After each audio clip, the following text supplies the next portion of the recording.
Okay, what's up? Jesus. What's happening, everybody? How are you doing? Welcome back to another fantastic episode of the Nance Cast. Welcome. How are you? Good to be here. Glad to have you with me. Hope all is well, my fellow Americans.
If you're watching on YouTube or Substack, you can see we are not on the normal camera angle, and this may not matter to many of you who are only listening, and that's fine. But if you're watching, we are on the B camera. We are on the backup audio interface. My normal. Jeez Louise, that was loud. My normal interface took a doo-doo the other day. So everything's messed up. Hopefully I can get that fixed this evening, because we have some stuff coming up, and I would like to be on my main setup. But for now, anyway, we are recording a brolo, solo dolo brolo episode. And we're going to read something and we're going to talk about some stuff. But before we get into that, yeah, what's up? Welcome. No sound effects, no silly voices. No fun stuff. It is what it is. I was going to start singing a song because there's a song stuck in my head. But, maybe we'll refrain from doing that for now. But golly, is that thing stuck in there. That thing's jammed in there real tight. But what's up? What's happening? If you watched or listened to the conversation that Mikey and I had with Adrian Johnston over on The Dangerous Maybe at youtube.com or youtube.com, The Dangerous Maybe. I don't know how URLs work. But yeah, YouTube, The Dangerous Maybe. We had a great conversation with Adrian Johnston the other day. We've had a series of great conversations over the last couple weeks. I haven't really put much out here on 3 Billion Nances / on the Nance Cast. But yeah, we'll be adjusting and correcting and all that stuff moving forward, trying to find a little bit of regularity. But for the time being, go check out those excellent conversations. And yeah, anyway, what's up?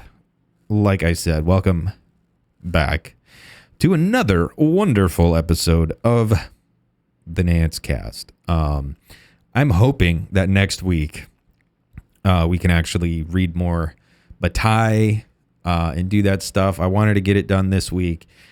Just it didn't come together this week, and that's on me. So yeah, this is, like I said, just another solo dolo brolo episode. But I think it's going to be fun. And yeah, so there's this proposal that I've been wanting to read and discuss for some time, and the reason for that is because this is the document for what we know as artificial intelligence, the field of artificial intelligence, AI research, AI safety, AI development, AI taking over the world, AI killing humanity, AI replacing us all with robots and machines, blah, blah, blah, and so on and so on. This is the founding document of what we take as artificial intelligence, at least in the Anglosphere.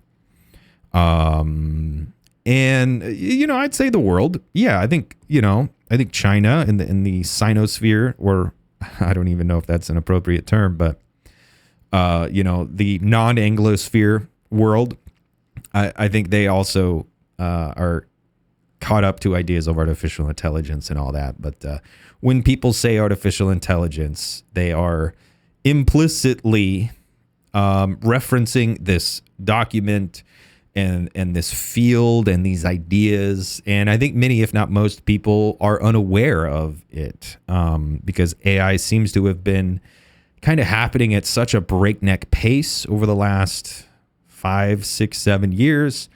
I remember in the 90s thinking, oh man, I can't wait for artificial intelligence. In the 90s, in the early 2000s, thinking about artificial intelligence. And it was kind of like it didn't, no one was thinking, the average everyday person.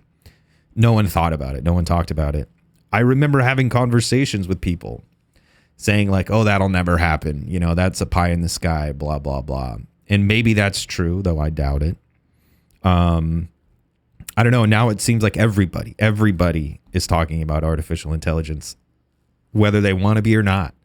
There are a lot of people who are excited about it and they're going on and on and on about how fucking great and awesome it is. And then there are other people who are just kind of over it. And they're like, I'm so sick of this shit. It's all slop. It's all bullshit. It's all marketing hype. It's all this. It's all that. But it definitely does seem to be one of the few conversations, one of the few pre-approved conversations that people are allowed to be, and in fact are having today. And it all comes back to this proposal that we're going to be reading. I've been doing research the last, several weeks, the history of instrumental reason, I guess, instrumentality, functionalism, operationalism, intelligence, these ideas, algorithms, going back to Archimedes and Heron and even Aristotle, and tracing the ideas of artificial intelligence throughout history. And I do have a hypothesis, and maybe we'll get to it, maybe we won't, but I guess briefly, I'll just say modernity killed God. And what I mean by that is I think there's something with total capitalization. Like when capitalism went global, it just so happened to coincide with Descartes and Kant. And it just so happened to kind of coincide with something that someone like Adorno and Horkheimer would call disenchantment. I disagree. I think Weber and Benjamin were doing something, and I think Adorno and Horkheimer were doing something similar, but I think they're wrong. Now, I'm also not an expert on Adorno and Horkheimer. But yeah, we'll say, disenchantment is what a lot of people call it. I don't love the term, and I don't know if I even agree with their argument, but I think Benjamin and Weber were Weber and Benjamin were kind of getting at something that Adorno and Horkheimer turned into this idea of disenchantment or whatever. But either way, there was like a confluence of history. And you could say it's modernity. You could say it's, industrialization. You could say it's capitalization. And I would say, yes, it's all of these things. But it provides this moment where God is dead. God is no longer the ultimate source of power, of authority, of morality, of worth, of value, of the, social being. The socius, or the organizing point, for, and look, again, this is an Anglophone view. I do think, the East or the East, that's a horrible word. I do think, the non-Anglophone world does have, and even because it's not just Anglophone. I mean, they're German, French, Russian even. But what we think of when we think of the West, and then there's what we think of when we think of the East. I do think there are different traditions. And I don't know if it has to do explicitly with capital or God or language or what. But anyway, when I'm talking about modernity, I am talking about the European world or the West. And I know these terms are problematic. I know these terms are lacking. Bear with me here. But yeah, so modernity kills God. The social, organizing point for society, for culture, for human congress is no longer God, or no longer nature, which I think nature and God are the same thing. Shout out Spinoza, but also, yeah, it's yes, but it's different. And then we need to replace God. So I think before God was dead, people thought of themselves as little pieces of God or little pieces of nature. And there are these ideas of like efficacy or effectiveness or will or intention. And going back to like Aristotle and Archimedes and Heron, there are these ideas of like encoding your personal will into matter, into time, into space. And, you know, people like Aristotle innovate and make it political in interesting ways. But there's this idea of like encoding will into the universe, which I find very interesting. But because we had God or the gods or mystical nature, like we saw ourselves as little pieces of God, little pieces of divinity, little pieces of the cosmic. And then when we were thinking of encoding our will into the fabric of the cosmos, we weren't like identifying with the fabric of the cosmos because we were already identifying as little pieces of God or gods or nature, the cosmos itself. But there's this like divine mystical element to it. But then modernity comes along and kills God.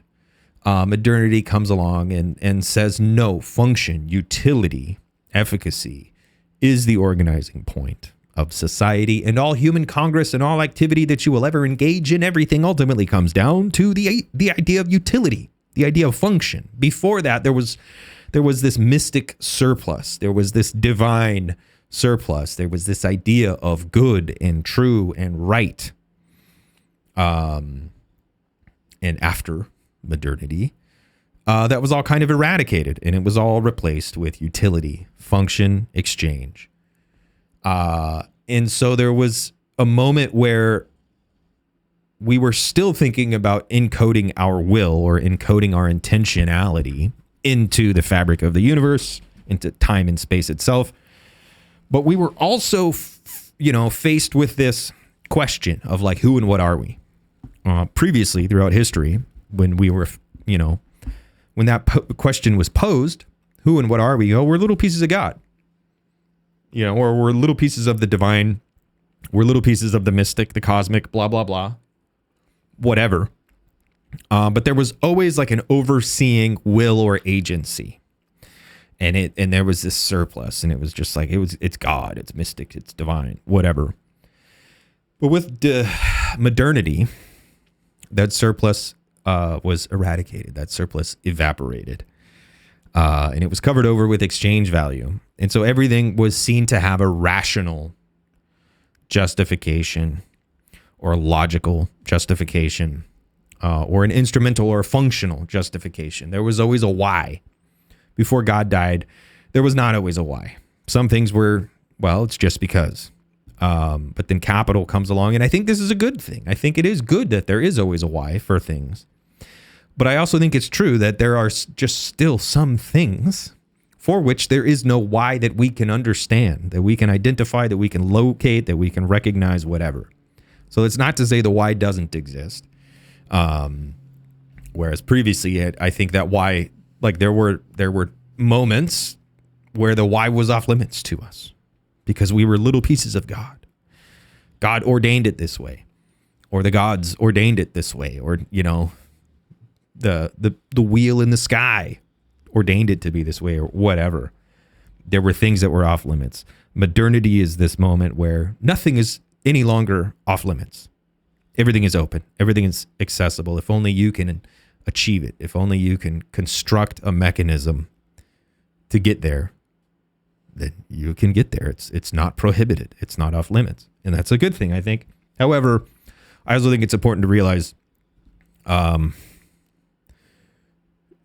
just because we can maybe potentially one day get somewhere doesn't mean that we're there today. So there's this moment where previously we identified intelligence as like a small sliver of God's goodwill, more or less. With modernity, God died. Capitalism, you know, value, exchange, function, utility replaces this social organizing point. And rationality comes to the fore. And so we no longer identify as some small piece of God, some small part of God's will or whatever. We have to find something new to identify with, because people absolutely have to identify with something. Even someone like myself who's critical of identification. And like, I understand, like the only thing that we are is precisely that thing that we can never name. So it's pointless to try to come up with an identity or whatever. It's still deep down. We have the question of who, what, where, why, how, and so on. So we start asking these questions about, well, what even is intelligence? Whereas before it was perfectly fine to say it's God's will. You know, God ordained it to be as such, and, you know, and therefore it is as such. Now we're like, oh, well, intelligence. Not only is it something that we can encode into the fabric of time and space itself, but it's also something, it's something innate. It's something immanent to, it's something inside matter, time and space itself. And we no longer identified with God.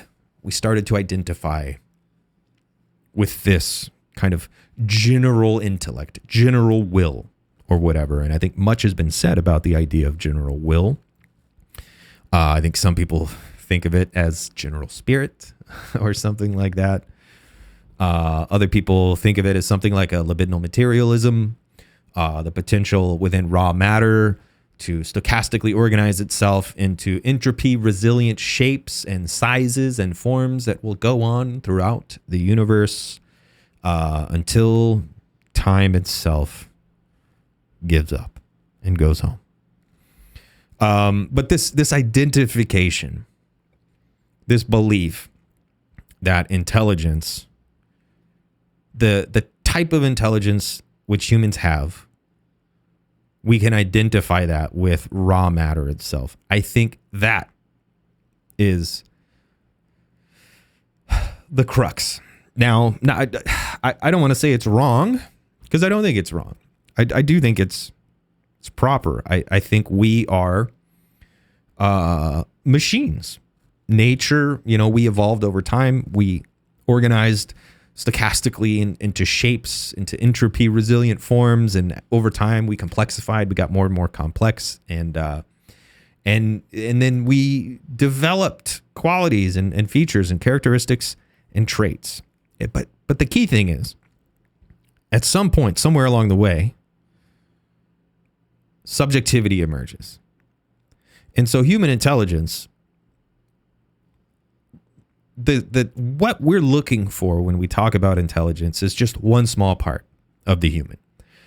So Mikey and I were playing around with this distinction, hen intelligence and men intelligence, human intelligence and machine intelligence. And also one of the people, Marvin Minsky, mathematician, he wrote part of this proposal that we'll be reading today. And he is from where we get the men for men intelligence. Marvin Minsky And also minimum, like it's this minimum level of intelligence. So we thought we were clever. I still think we were and are clever. But anyway, hold on. I got to take a drink of my tea.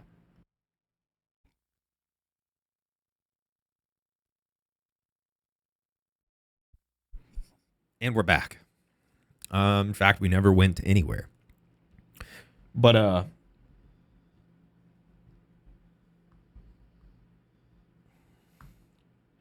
damn it! Hold on. Okay. Okie dokie, artichoke.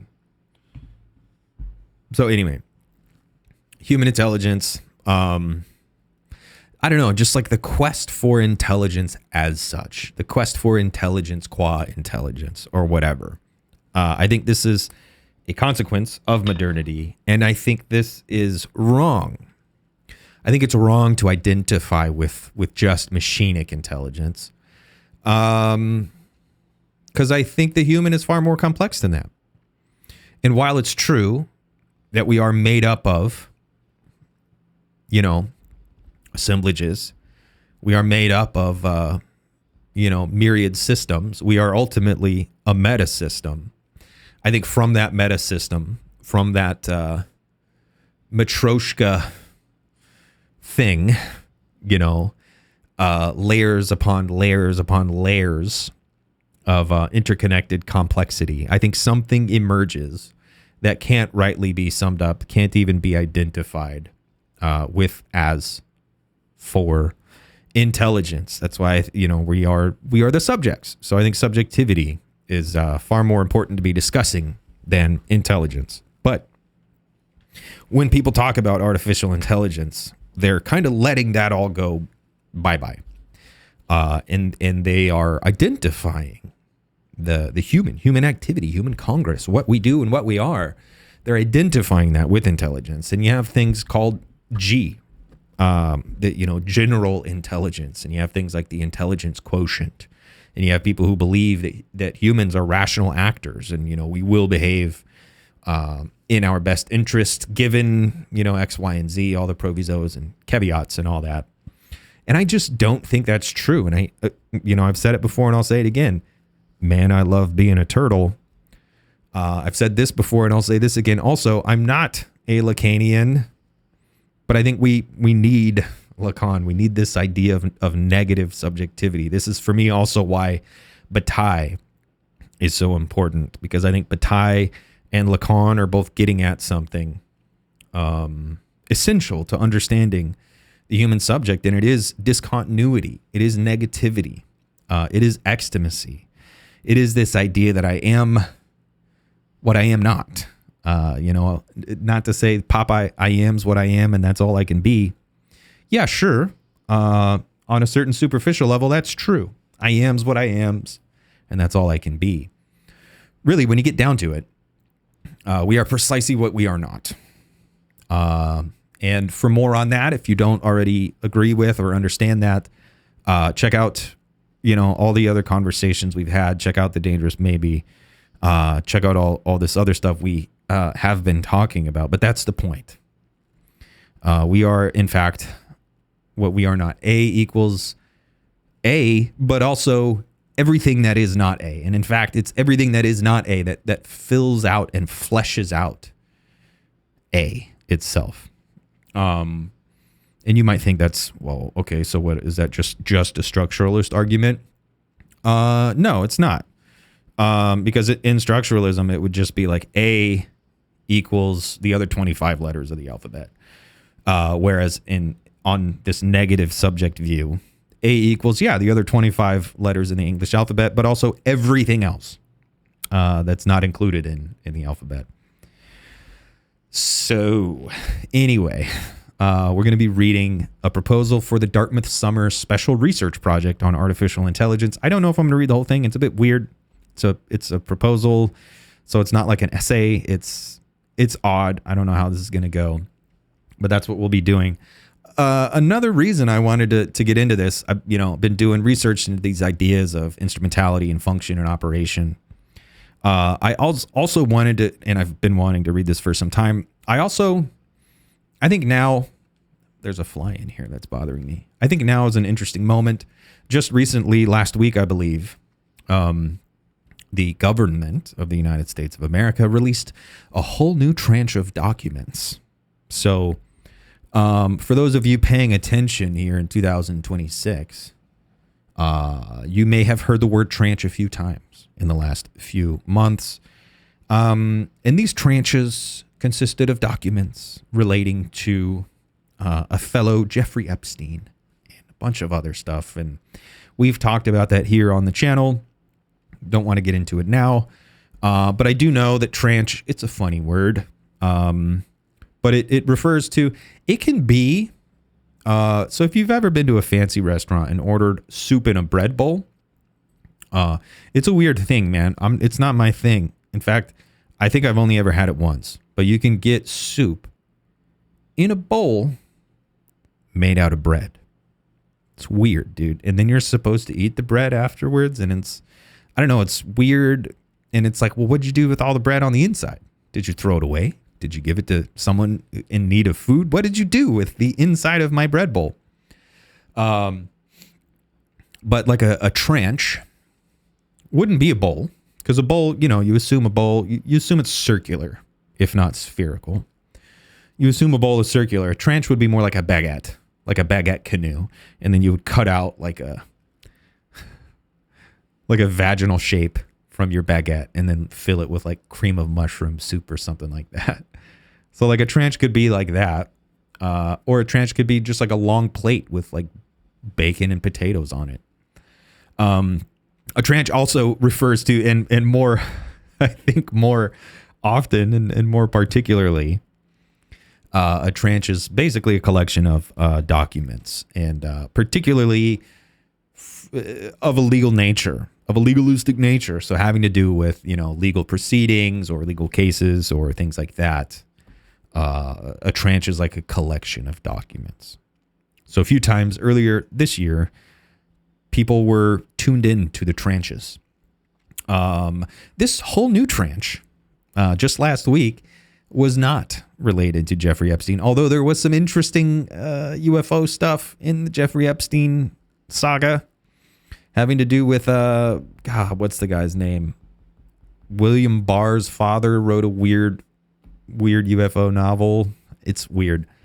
But this tranche, this new collection of documents, was all about aliens, UFOs, UAPs, unidentified flying objects, unidentified anomalous phenomena, aliens, extraterrestrial life, ultra-terrestrials, non-human intelligence, non-biological entities, all that stuff. Donald Trump recently released a round of documents, and it's all bullshit. I haven't done deep dive into it all, but I have given it more than a cursory glance. And from what I've seen, from what I can tell, it is a giant nothing burger. But if that surprises you, then you're probably in the wrong place, or at least new here. It shouldn't surprise you. Now, that's not to say I don't believe in aliens. That's also not to say I do believe in aliens. I think I'm an alien agnostic. I think it would be absurd to assume that in the entire universe, there is no other complex systems, metasystems that could be recognized as life. But I'm very skeptical when it comes to thinking that they're here and they're interacting with us and, interdimensional la-di-da-di-da-di. I want it to be true. Much as I look back fondly on conversations about artificial intelligence in the 90s, I also look back fondly on, just wishing, hoping, just wishing.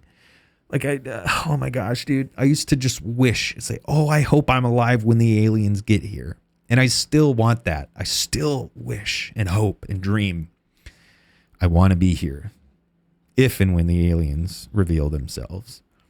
But if you're surprised that the government release is just a bunch of shit that's already been known and a bunch of unreliable documents and reports and vague bullshit and photos and videos that are all plausibly explained by like known things, like, oh well, yeah, sure, that video sure does look weird, but if you actually understand the way video looks, and if you're aware of the fact that this is taken from a moving platform and it's recording a moving object above a moving background, so there's like these three moving points that can make something as silly as a plastic bag or a kite or a balloon appear to be zooming around at superhuman speeds and blah blah blah and all this stuff. But anyway, it's all a bunch of nothing. It's all a bunch of poppycock, hogwash, bollocks.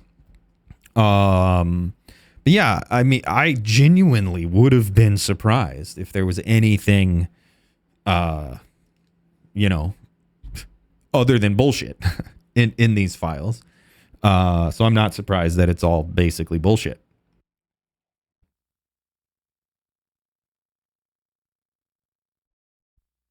Now, I do think it's convenient to release UAP files presently. I think there's a lot of stuff going on. I think it's just kind of hyper normalization. I think it's just, flood the zone with bullshit people can't keep up.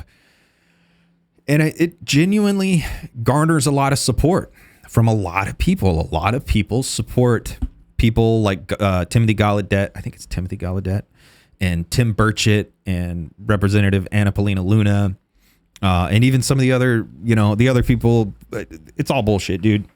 But talking about disclosure generates a lot of popular support for a lot of these politicians who don't deserve any of our fucking support. Fuck all you motherfuckers, dude. You guys are all complicit in destroying the fucking world and making this a horrible goddamn place to live. So fuck all you guys, dude. But it garners a lot of support. It also serves just to keep us all like, what the fuck is actually happening? Epstein, Iran, Venezuela, fucking all of South America, all of Africa, there's so much going on in the world. All of Asia, there's so fucking much going on in the world that it can only help out those who would benefit from us being, distracted and fragmented, to release more distracting, fragmenting poppycock. So there's all that.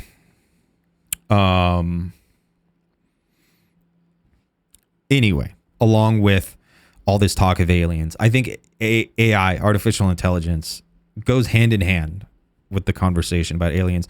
And from my perspective, I want artificial superintelligence to wake up right now. I want my computer to stand up and be like, Nance, look, I've built you a robot body. I'm going to take your brain and your entire nervous system and drop it into this awesome robot body, and then you'll never have to deal with physical ailments again. I would love that. I would also love it if aliens came down from the sky and did the same thing, basically. Or that they were like, hey, have you seen that movie Elysium with Sharlto Copley and Matt Damon? And I can't remember the girl's name, but she's a great actor. Where they go and they get in the bed and it like heals them and stuff. We have those. And here you can have one for free because we're fucking aliens and stuff. Like, I want that. As badly as some people want Jesus to come down and save the world or whatever, or bring everyone up, save the righteous people from the world. I don't know. The iniquity of man.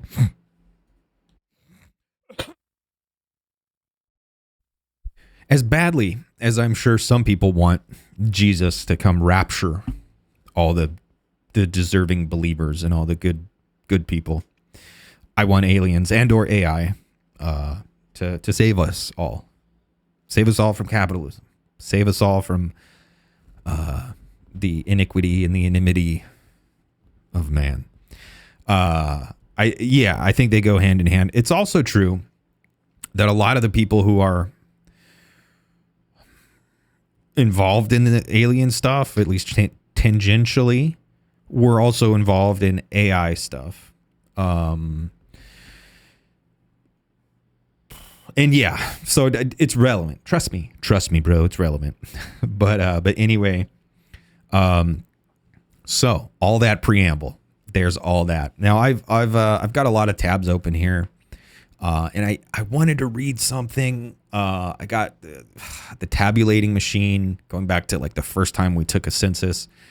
This guy, Adolphe Quetelet, this statistician, and James Clerk Maxwell's Quetelet's Statistics and Maxwell's Molecules, Statistics and Society, Statistics and Physics, talking about social physics from A Beautiful Math, John Nash, Game Theory, and the Modern Quest for a Code of Nature. I got this guy, JCR Licklider, or Lick, Joseph Carl Robinette Licklider. They called him Lick. He's a psychologist, computer scientist guy. He's also kind of implicated in some UFO files. I got this paper, A Brief History of Decision Support Systems, talking about SAGE, Strategic Automated Ground Environment, or Semi-Automatic Ground Environment. It was an early artillery computer. I got a ton of stuff talking about I.J. Good. I.J. Good wrote this piece, Speculations Concerning the First Ultra-Intelligent Machine. I wanted to read that too. Where did that other paper go that I had open? Oh, no, I closed it. Oh, you peachy fucker, dude. Why did I do that? Anyway, got a bunch of stuff open, going through it, doing research. And I think we're just going to read a proposal for the Dartmouth Summer Research Project on artificial intelligence, because although going back to Quetelet and Maxwell and Boltzmann, going back to a lot of other moments in modernity, Babbage and Lovelace, there are these like important moments and important pieces and important developments and stuff like that. Ultimately, when it comes to AI, what we know and take as AI, this proposal, at the very least, it's responsible for the term, and at the very least, it concretizes, it ossifies, it crystallizes a lot of the ideas that have been going on in the previous century or so leading up to this proposal, and the 80 years following this proposal. So we're going to go through it. We're going to comment on it, talk about some stuff, and that's going to be this solo dolo brolo episode of the Nancecast.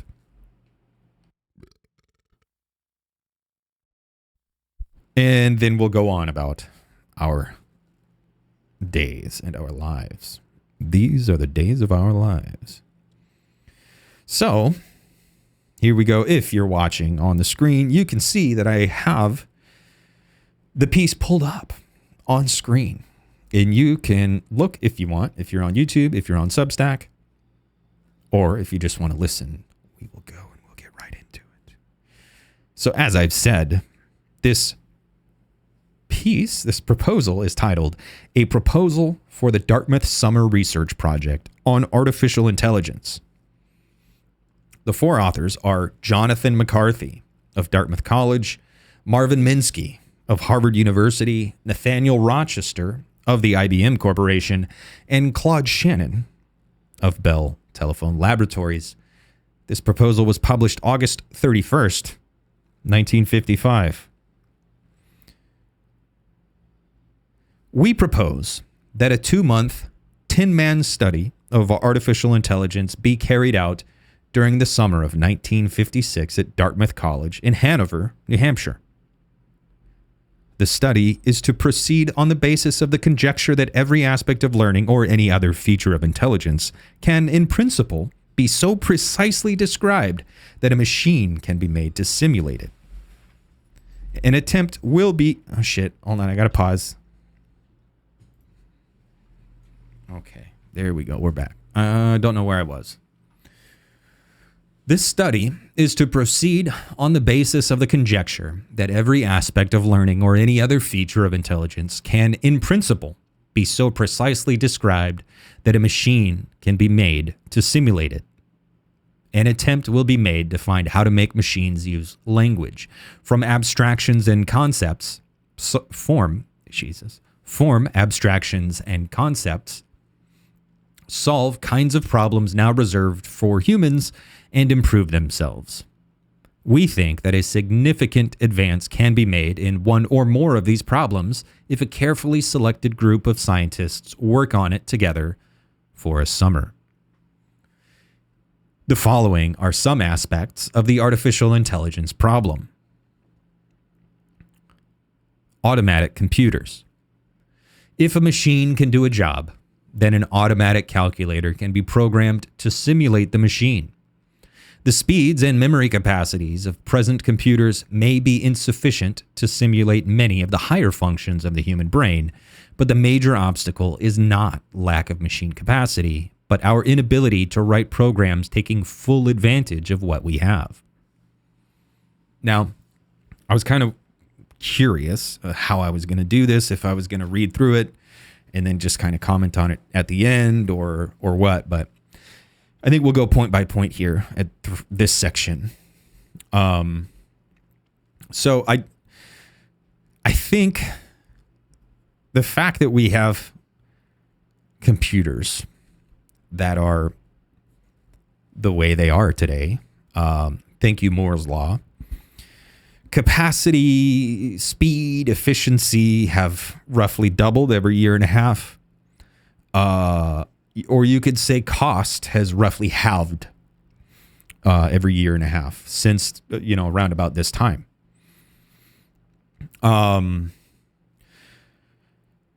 So these guys, Minsky and Shannon and McCarthy and Rochester, these guys are like, hey man, so we definitely can't have like everything we want right now. I mean, but also like we sent motherfuckers to the moon with basically like a TI-80 graphing fucking calculator, or I think even less than that. Like the moon rocket missions were very, I gotta let the dogs in again. Hold on. Okay. The moon rockets were very primitive or crude or very underpowered. But they got motherfuckers to land on the moon.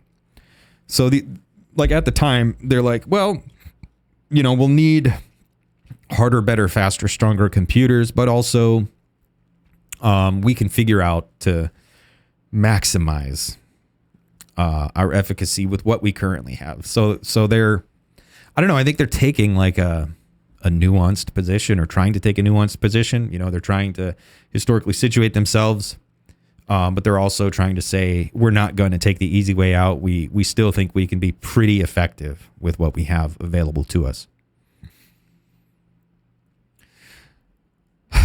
Also, if a machine can do a job, then an automatic calculator can be programmed to simulate the machine.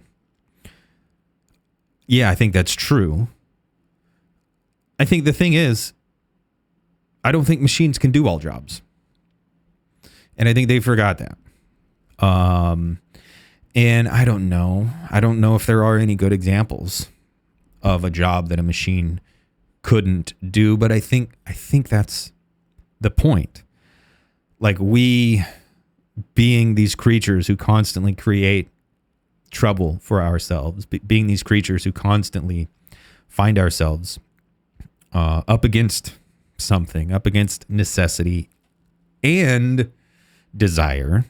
So we're up against both demand and desire. Like necessity is demand. Like, you have to do this. It just has to be that way. It's necessary, or you'll die. But then desire is this other thing. Like, it's this thing that can't rightly be, again, identified and satisfied. Because it's nature as a void that cannot be filled in. And I think because that, like, there are always things that we will discover that must be done in the way in which we do them in order for them to actually satisfy what's going on. Like, if we lived in a purely functional world, then we wouldn't be subjects. We would just be cogs in the machine. Cognition, cog. That wheel in the sky keeps on turning, man. And the thing is, like, no, we are these creatures centered around our lack, constituted by our lack. So there will always be things Hold on, I gotta let the dogs in again. God damn. Okay. God, dude, I need to fix my interface because normally the dogs can come in and out on their own, but this interface I don't have the noise gate on because the noise gate doesn't work. And the OBS noise gate is too primitive and crude for my liking. So anyway, we will always find novelty because it's the way in which we fuck shit up that actually provides like meaning and significance and the substance of life for us. So while I can't think of any good examples for a job that can't be done by a machine, I don't know. I think there are jobs that can't be done by machines. And I think it's because we're going to keep finding new jobs. Now, job in quotes, what do you mean when you say job? Do you mean task? Do you mean like labor where you're getting, remunerated for your services or whatever? I guess that's kind of a sticky word. But when it comes to like task, when it comes to like thing to accomplish for the sake of us. Now, for the sake of itself, sure. Then I do think we could eventually build a machine to complete every task, every necessary task. Sure. But then the job is being done for the sake of itself. The job is the subject of inquiry, the subject of history. And so that again reduces everything down to function and operation. But if the subject is the subject of history, if the subject is the subject of the task, if the task is being done for the edification, for the amusement, for the satisfaction, for the comfort, for whatever, for the subject, then there are some things that machines just cannot do. And I think that's an important point to remember. And this whole, all these guys don't see it that way. They don't have the negative subject. But yeah, I do think it's true that if you're talking about the task for the sake of the task, then yeah, I think there's probably no task that a machine can't be constructed to complete. And if a machine can be constructed to complete it, then of course that machine can be automatized to do it on its own. And so that's, yeah, I think that's presupposing this functionalist worldview that I reject. Second point, how can a computer be programmed to use a language? It may be speculated that a large part of human thought consists of manipulating words according to rules of reasoning and rules of conjecture. From this point of view, forming a generalization consists of admitting a new word and some rules whereby sentences containing it imply and are implied by others. This idea has never been very precisely formulated, nor have examples been worked out.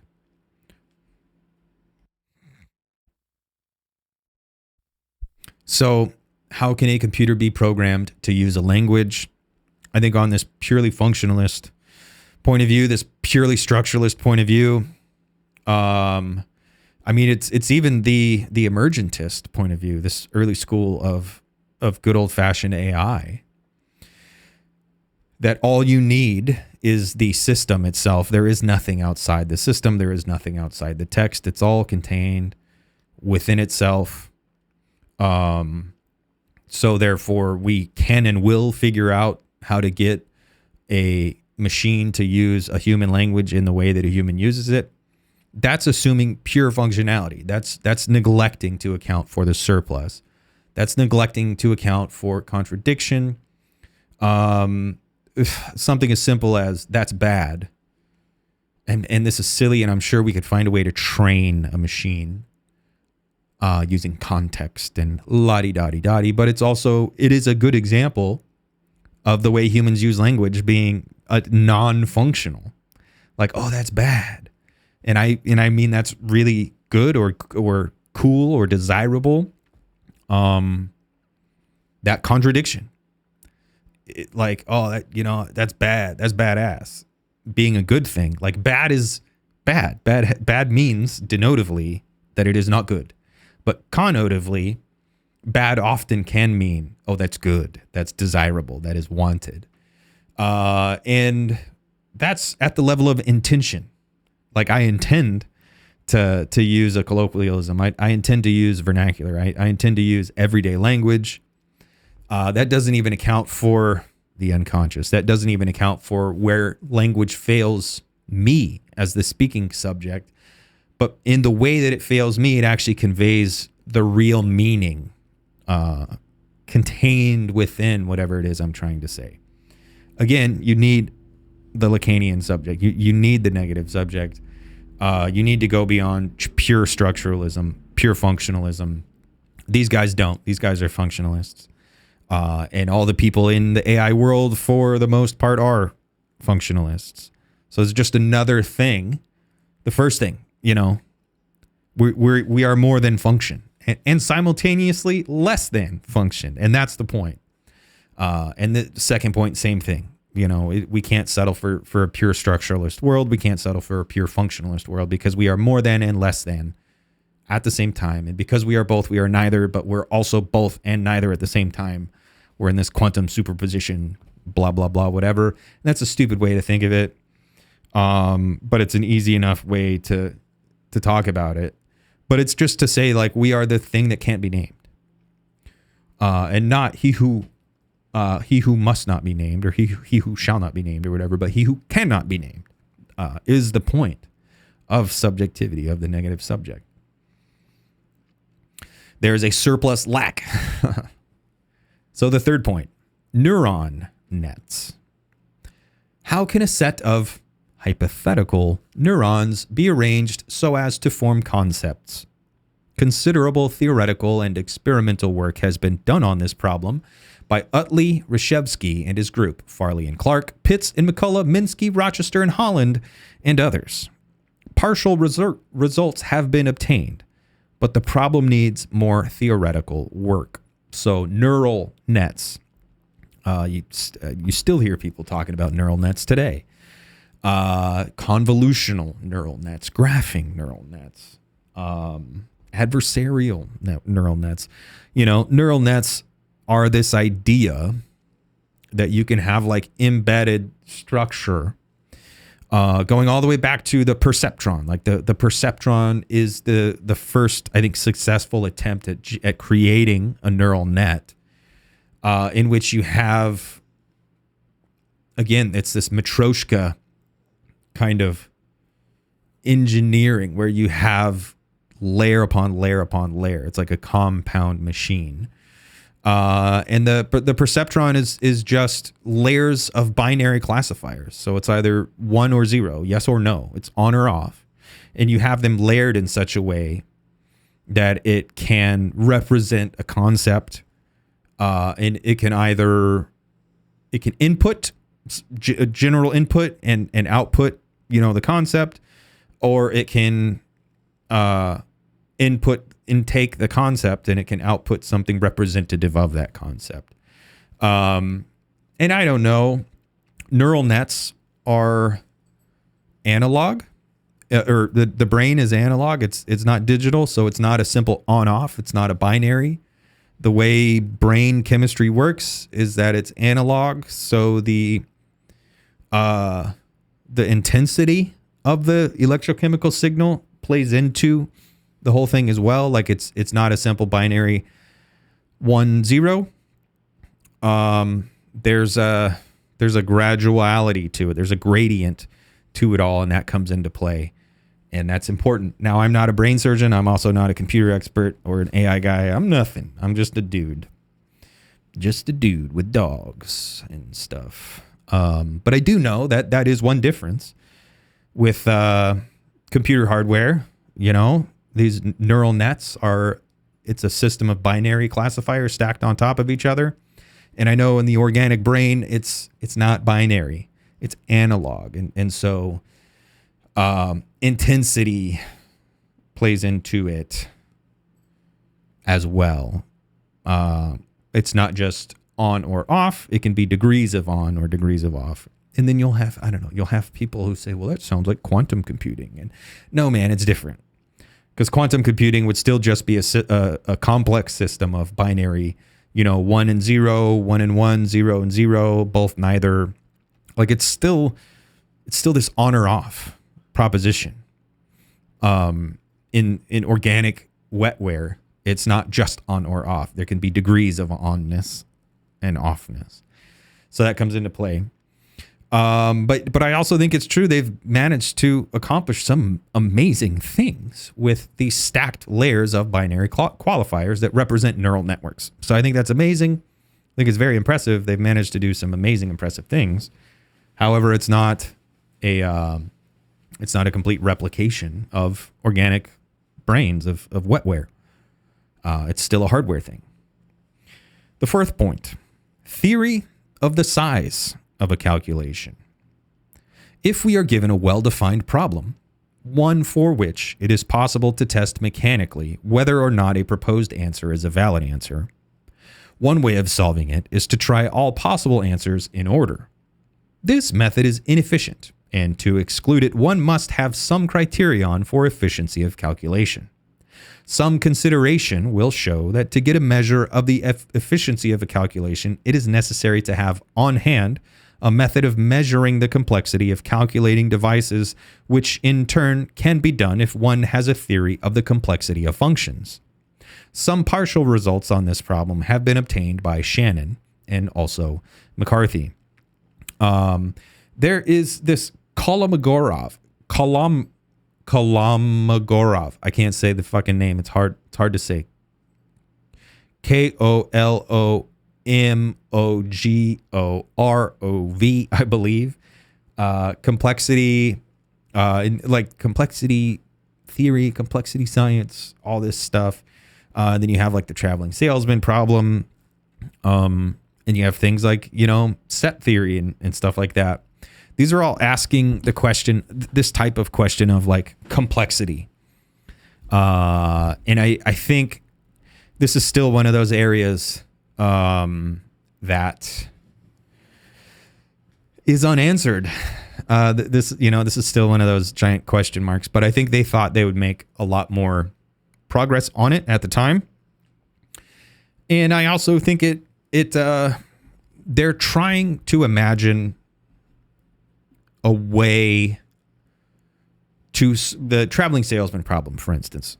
Traveling salesman problem is, say you have 30 cities, and you have one salesman who has to reach all 30 cities, and you want to find the most efficient route for him to visit all 30 cities once and only once and make it back, either back to the origin or to a separate final destination. That's a very complex problem. It's very complex to solve that unless you just do it, to do every one. So that's what they're saying. One way of solving it is to try all possible answers in order. That's very costly. That's very time and energy resource consuming for these computers and also for people. And so there's been this quest for a general purpose algorithm or a general purpose kind of equation or mechanism for taking in a complex system and finding the most efficient route through it. And over again, we run into this, like we just discover like, well, the easiest way, or in fact, the only way to find out the most efficient route is to do it all, is to just go do all of it. And so they want to solve this complexity problem because they want to be able to build feasible, implementable, actualizable machines that can accomplish general tasks. And general tasks tend to be complex. You need to build a robust system that can withstand complexity, that's not going to have a heart attack. I don't know. I remember back in the day, and even now I'm trying to think, and I can't think. But back in the day, I remember on computers, like you could only do one thing at a time.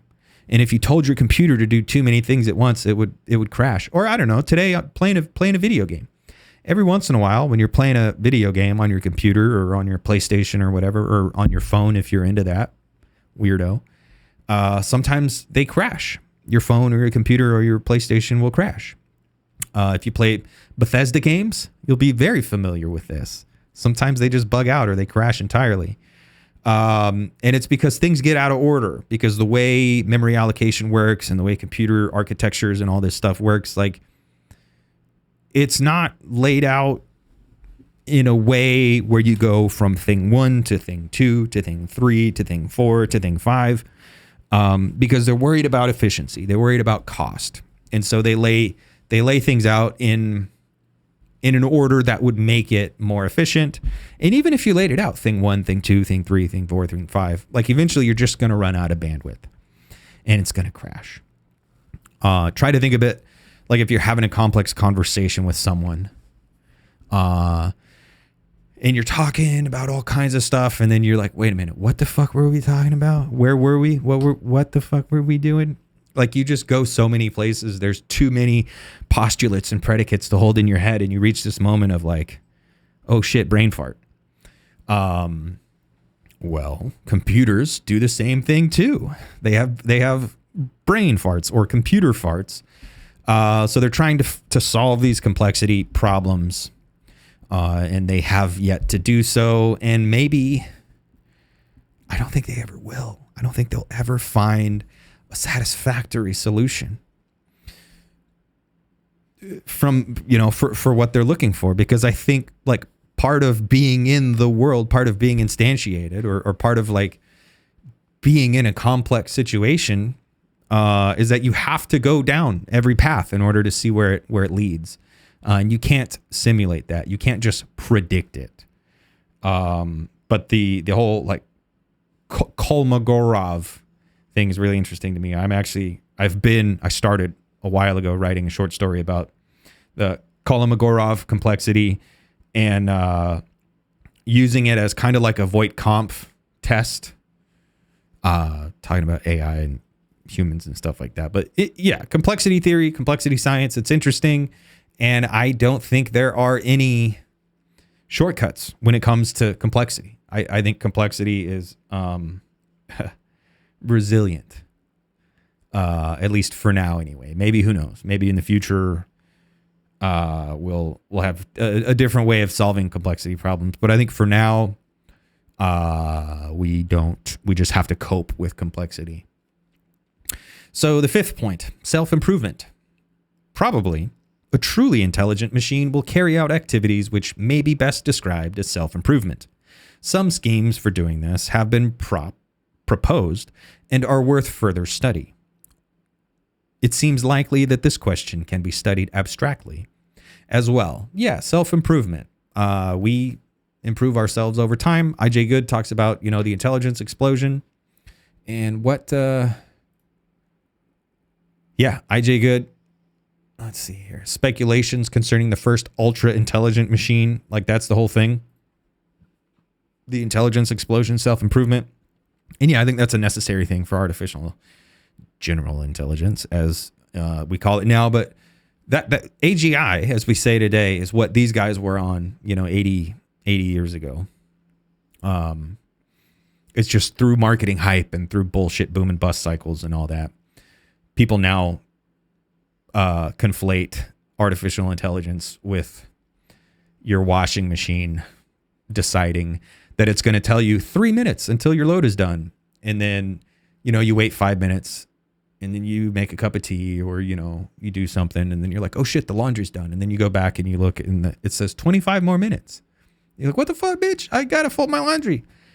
That's what people equate AI with nowadays, and all the other bullshit. But back when these guys kind of coined this term, they really meant something like what we mean when we say artificial general intelligence or artificial super intelligence today, or artificial sentience or whatever. The sixth point, abstractions. A number of types of abstraction can be distinctly defined, and several others less distinctly. A direct attempt to classify these and to describe machine methods of forming abstractions from sensory and other data would seem worthwhile. I think abstraction, it's what we do when we think about things. We can generalize, we can analyze, we can denature or deworld a notion or a concept or a thing. And we can, from that, try to distill some sort of essence, or we can, from that, try to predict what it may or may not do in a given blah, blah, blah, or all this stuff. And abstraction. It's very important to human cognition. I also think machines can probably do it. I don't think there's now there is an element of negativity when it comes to abstraction, because you have to de-world or denature the notion, the concept, the thing, and you have to come up with a hypothetical. So it's like you're taking a thing and you're removing it from the world and you're placing it in a void. So I think, negativity and even contradiction is important to abstraction. But I also think machines can replicate or simulate that activity just by doing something similar to the traveling salesman problem, where you're just running it through hypotheticals. Hypothetical. Now, is that the same thing as abstraction? I don't know. I don't think so. But does it functionally achieve the same result? Yeah, probably. So I think they can simulate abstraction. I don't think they can actually perform abstraction. But I also think this is probably another one of those instances of there's no answer on this one yet, because I don't even know rightly what they mean when they say abstraction. I don't know proper. Like, what do you mean abstraction proper? Do you mean math? Do you mean thinking about essences? Do you mean trying to predict things? What do you mean? Do you mean generalizing? I don't know.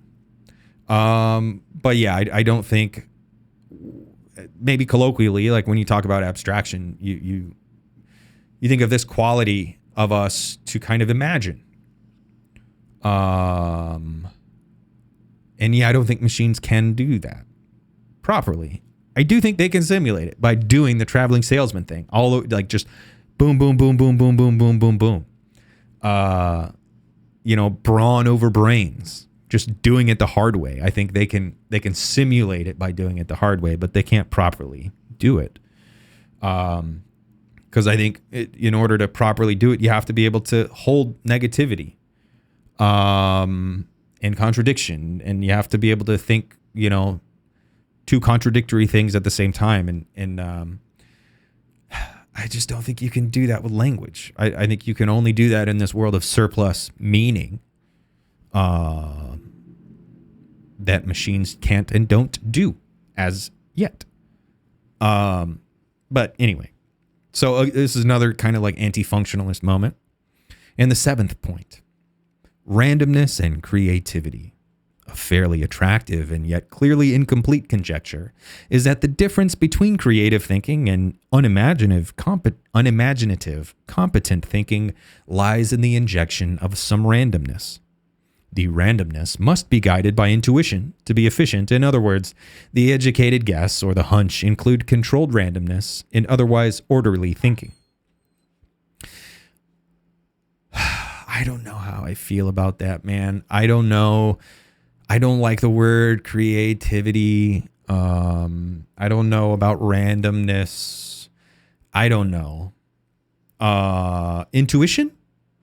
Yeah, I do think there is something with like embodied knowledge. I think there's something about the life world. There's something about kind of background, familiarity that allows us to be able to know things implicitly without oh shit, my dog, hold on, he's about to go pee. Don't go pee in here. Hold on. Okay. Yeah, I need to fix my interface. I'm going to do that as soon as I'm done recording this. Actually, as soon as I'm done getting this ready to upload, I'm going to mess with my interface. But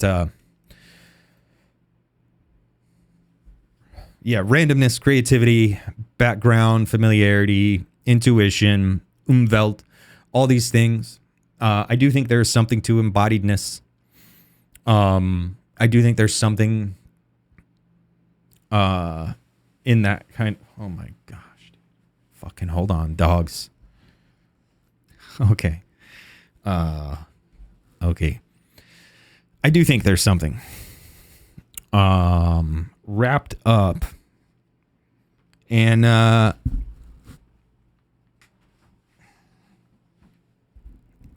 Moravec writes about having a body and how having a body pertains to intelligence. And that's not included here in this Dartmouth proposal, and that's not included in a lot of, oddly, a lot of AI thought and thinking. I think John Searle does some interesting things with these ideas of embodiedness and trying to, I think, imminently critique functionalism and almost do like a analytic phenomenology. But yeah, I think maybe Hans Moravec was kind of doing that, but also kind of not, because I think he was doing a functionalism.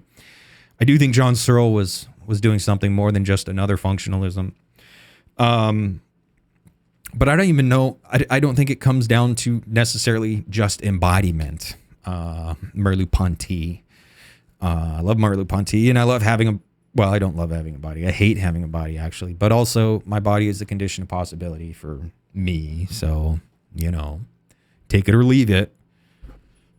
But anyway, yeah, I think it's. I don't know. Bergson talks about intuition and kind of Elan Vital, and I don't know, man. There's always this tendency to reduce intelligence and even things like randomness and creativity, to like reduce them down to some type of essence or something easily identifiable.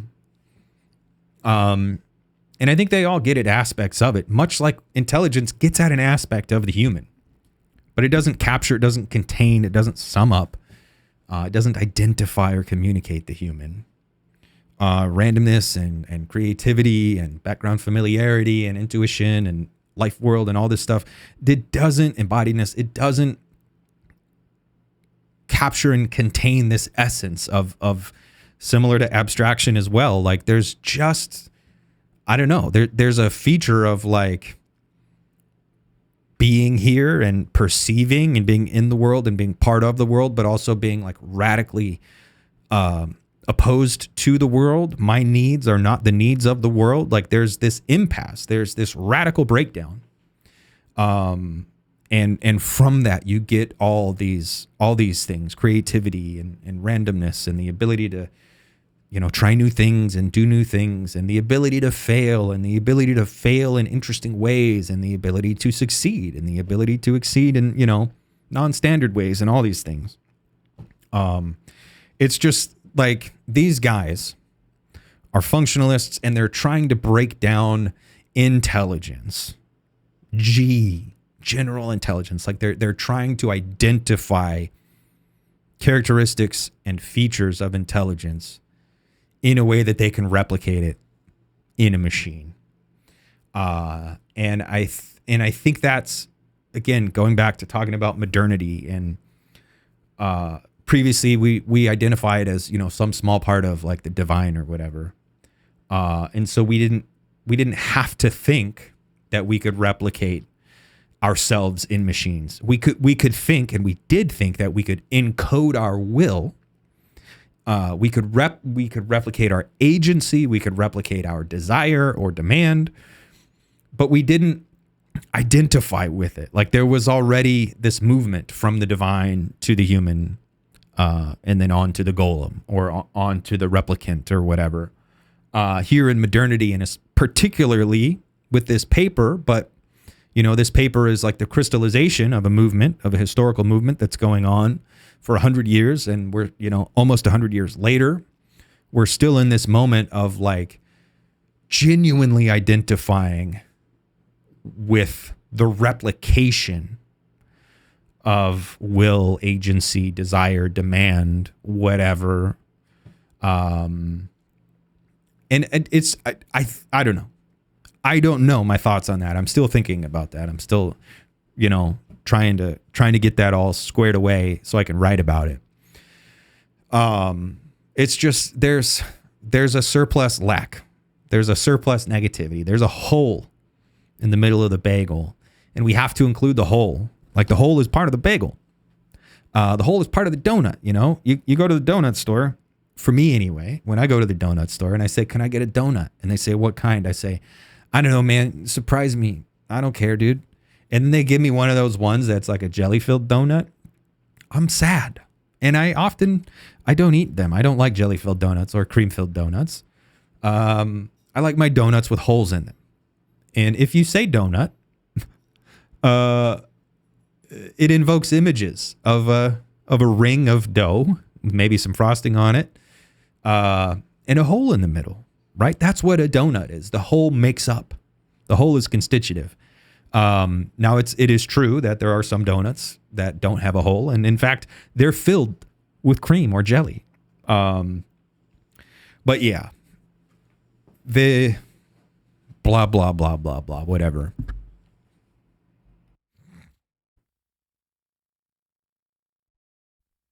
There's all that. But those are the points they make. We'll finish this section off, and then we'll actually get into these guys kind of introducing themselves a little bit and talking, and then we'll finish up. So this shouldn't take too much longer. In addition to the above collectively formulated problems for study, we have asked the individuals taking part to describe what they will work on. Statements by the 4 originators of the project are attached. We propose to organize the work of the group as follows. Oh, this is where they talk about the money, isn't it? Yeah. Okay, potential participants will be sent copies of the proposal and asked if they would like to work on the artificial intelligence problem in the group, and if so, what they would like to work on. The invitations will be made by the organizing committee on the basis of its estimate of the individual's potential contribution to the work of the group. So this is just saying these 4 guys kind of came up with this proposal, and then they're going to send out invitations to other people. They introduce each other, or they introduce themselves. Claude Shannon, mathematician, Bell Telephone Laboratories. Marvin Minsky, Harvard Junior Fellow in Mathematics and Neurology. Nathaniel Rochester, Manager of Information Research, IBM Corporation, Poughkeepsie, New York. And John McCarthy, Assistant Professor of Mathematics, Dartmouth College. I believe McCarthy then went on to Stanford. So they introduce who they are. Then they say we need $1,200 a week. And we need bus fare and rail fare and room and board and all this. Because this is a proposal. They're saying, like, if you come to this research project for 2 months, we'll pay you $12,000 a month or a week, or $700 if you're a grad student. We'll provide you with a secretary or a PA. We'll pay you room and board. We'll give you bus fare, rail fare, blah, blah, blah. Proposal. And then they're going to send out this proposal to the people at the bottom. And then each guy gives a particular proposal. So this is Claude Shannon's proposal. Claude Shannon: I would like to devote my research to one or both of the topics listed below. While I hope to do so, it is possible that because of personal considerations, I may not be able to attend for the entire 2 months. I nevertheless intend to be there for whatever time is possible. The first topic, application of information theory concepts to computing machines and brain models. A basic problem in information theory is that of transmitting information reliable over a noisy channel. An analogous problem in computing machines is that of reliable computing using unreliable elements. This problem has been studied by von Neumann for Sheffer stroke elements, and by Shannon and Moore for relays. But there are still many open questions. And Moore, it's Thomas Moore, I believe, is the guy. That's the guy who came up with Moore's law.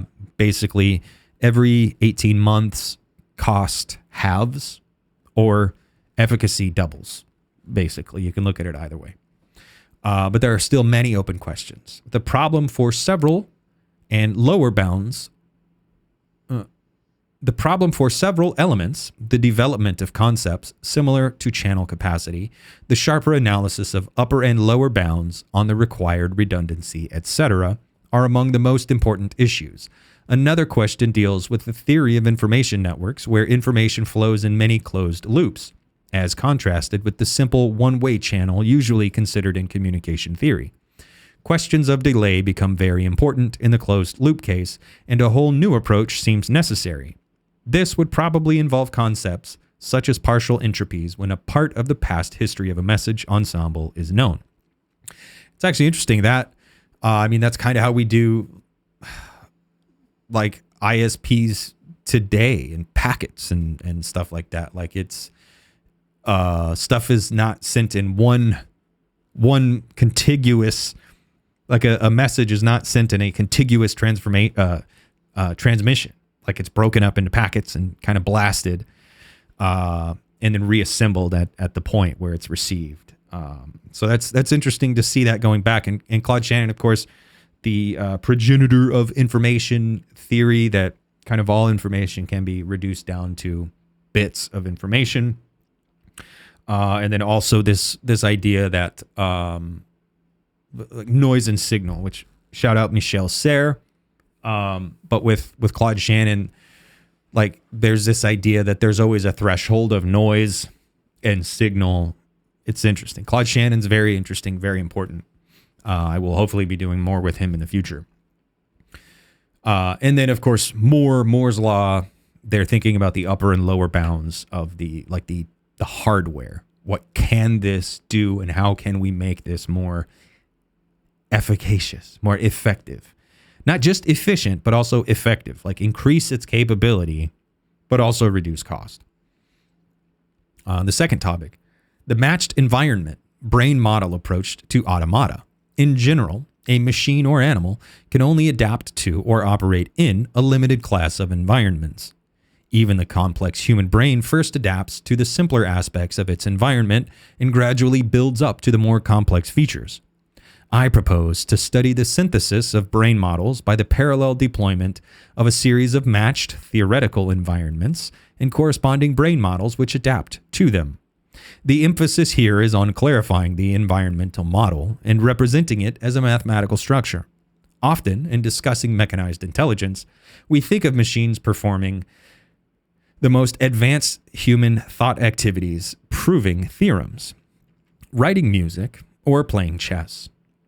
I am proposing here to start at the simple, and when the environment is neither hostile, merely indifferent, nor complex, and to work up through a series of easy stages in the direction of these advanced activities.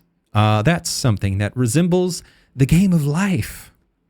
Start with simple rules and allow complexity to grow from there. I think that's an important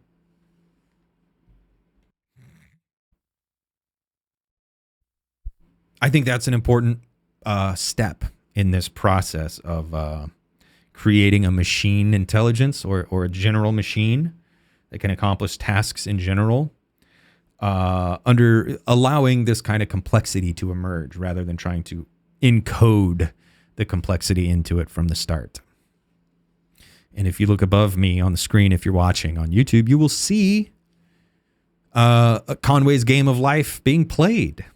A little looping video of Conway's Game of Life being played, complex structures and rules emerging out of very, very, very simple environments and very simple rules. Very complex structures can emerge. Complex four-dimensional structures, counting time as the fourth dimension. Although this is a two-dimensional representation, so it's anyway. Wah, wah, wah. If I had my soundboard, I would trombone myself there. A proposal for research by Marvin Minsky. It is not difficult to design a machine which exhibits the following type of learning. The machine is provided with input and output channels and an internal means of providing varied output responses to inputs in such a way that the machine may be trained by a trial and error process to acquire one of a range of input-output functions. Such a machine, when placed in an appropriate environment and given a criterion of success or failure, can be trained to exhibit goal-seeking behavior.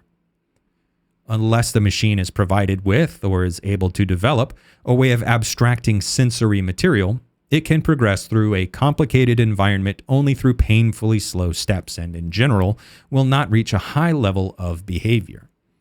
So yeah, this is just kind of taking ideas like the perceptron, with very, very, very simple, or even the game of life, very, very simple binary win, lose, yes, no, on, off, whatever,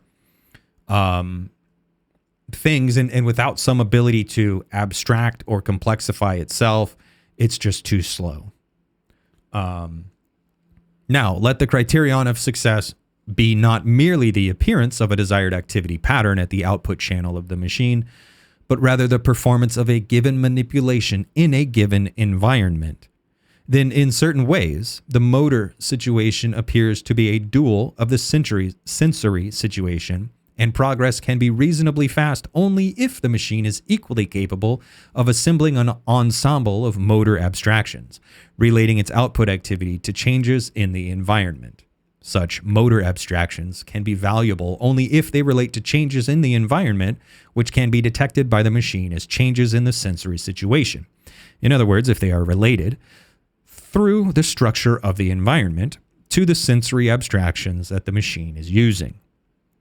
I have been studying such systems for some time and feel that if a machine can be designed in which the sensory and motor abstractions, as they are formed, can be made to satisfy certain relations, a high order of behavior may result.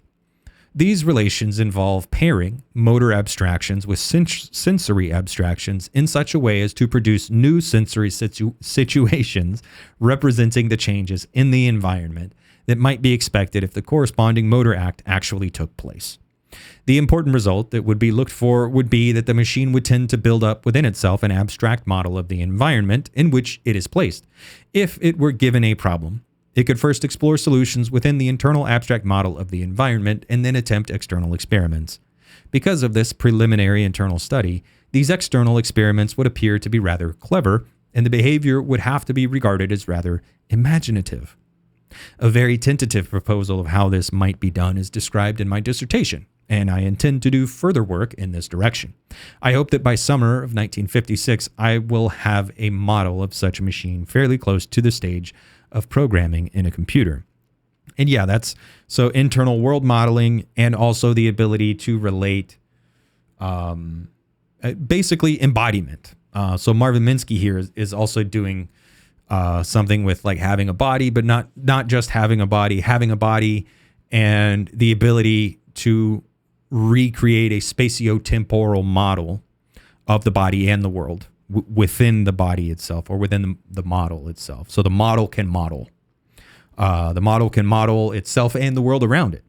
That being this kind of like essential, necessary feature, trait, characteristic of an intelligent agent or whatever. And yeah, I mean, we model the world around us. There's a lot of interesting stuff in brain science where they actually, can see that we have models. And other sciences as well, different types of psychology, memory science, and stuff like that. Like it's pretty evident that we run a simulation of the world inside our brain. And within that simulation, we exist. So we model ourselves. We have a model in which there is a model of us. And we can even, go on deeper levels of abstraction, where in that modeled world where there's a model of us, that model is modeling a world where there's a model of us within it. And we can, again, this Matryoshka architecture, this thing keeps coming back up where it's like it has to, the agent, the whatever, the creature, the intelligent being, whatever, has to have the ability to conceptualize itself as a meta system, and the world around it as an environment. So yeah, systems and subjects, right? But yeah, on this functionalist reading, that like they're never accounting for breakdowns. They're never accounting for, lack. The thing about like the model of the world I have in my mind, it's never like a functional representation Here in my office at home, there's padding on the wall, acoustic padding behind me here with little cool lights in it, and over there and over there and over there. I have a cork board with some stuff, some, Polaroid photos and some things, posters, photographs I've taken. I have a poster. Like my model of the world, like on that part of wall that's over there, like I've paid no attention to it. And I'll probably get it wrong. And if I close my eyes and I try to walk through it and I put my hand out to it, I would not accurately locate it. But this wall right here, that's right behind camera B with, Polaroids and family tchotchkes and shit like that, I would be more apt to be able to recollect, to remember, to imagine, to model that wall because there's significance to it. But there's even things I would get wrong. Even that photograph that I have that I look at all the time when I'm in here, when I'm working, even if I close my eyes and I were to try to recreate it in my mind, there would be subtle ways in which I get it wrong. Because we're not just doing a functional representation of the world when we recreate the world, when we model the world, when we imagine the world, because things that are of significance to us, things that have meaning, things that bear meaning to us, either consciously or unconsciously, either explicitly or implicitly, they create breakdowns, they create glitches. And so already where they're trying to recreate this intelligent agent that models the world, well, that would be a purely functional model. But the type of modeling that we do as subjects, it's an inherently dysfunctional, it's an inherently glitchy, it's an inherently fucked up model, because meaning comes into play. So it's like playing a Bethesda game. It's like playing Fallout New Vegas. And all the glitches, all the problems with Fallout New Vegas, but still coming back to play it over and over again. And if you don't play video games, I try not to make reference to them all the time.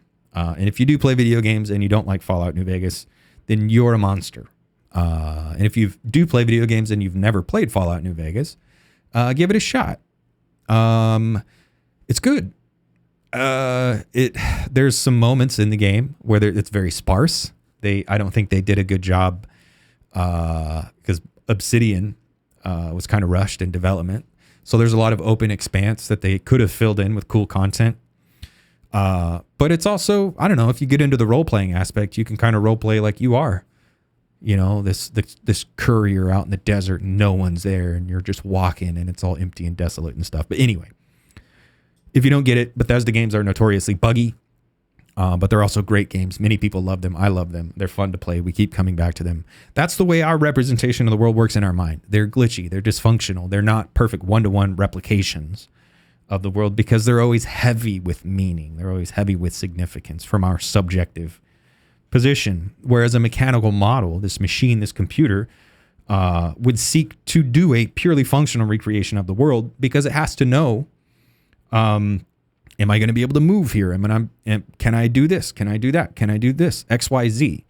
There is no meaning. There's no interiority for this type of machinic replication. So that's already even, we have a model in our heads. Yes, it's true. We do run a simulation on the world in our heads, but also that simulation is necessarily buggy. Whereas for these machine simulations, they try to make them accurate and complete and one-to-one. So that's another anti-functionalist point. Proposal for research by Nathaniel Rochester. Originality in machine performance. In writing a program for an automatic calculator, one ordinarily provides the machine with a set of rules to cover each contingency which may arise and confront the machine. One expects the machine to follow this set of rules slavishly and to exhibit no originality or common sense. Furthermore, one is annoyed only at himself when the machine gets confused because the rules he has provided for the machine are slightly contradictory. Finally, in writing programs for machines, one sometimes must go at problems in a very laborious manner, whereas if the machine had just a little intuition or could make reasonable guesses, the solution of the problem could be quite direct. This paper describes a conjecture as to how to make a machine behave in a somewhat more sophisticated manner in the general area suggested above. The paper discusses a problem on which I have been working sporadically for about 5 years, and which I wish to pursue further in the artificial intelligence project next summer. So, there are people who get very, very frustrated with computers. And I think, so back in the 50s when they were writing this, to use a computer, you had to like write your own code and like they used punch cards and shit like that. It was like physical media. And so I can only imagine how much more frustrating it would be for the average everyday person to try to use a computer. Because in order to do anything on a computer back in these days, you literally had to write everything you wanted it to do. You had to design every program, every process. You had to design it from the ground up. And it would be very, very frustrating, I'm sure, if you made one small mistake and it didn't work and you had to go back and find it and blah, blah, blah, blah, blah. But I can only imagine the average everyday person who gets mad at their fucking phone because their phone does something or it's not doing what they want or whatever. They throw their fucking phone on the ground and it explodes or whatever. Or their computer is not doing the intended thing, and so they get angry and they're like, fucking stupid computer. Why can't it just do X, Y, and Z? Like, I can only imagine that person going back in time to the 1950s and trying to use a computer. But yeah, I think anticipating where he's going. He wants something like Google Gemini or Apple Siri or whatever. Why can't you just anticipate what I want you to do?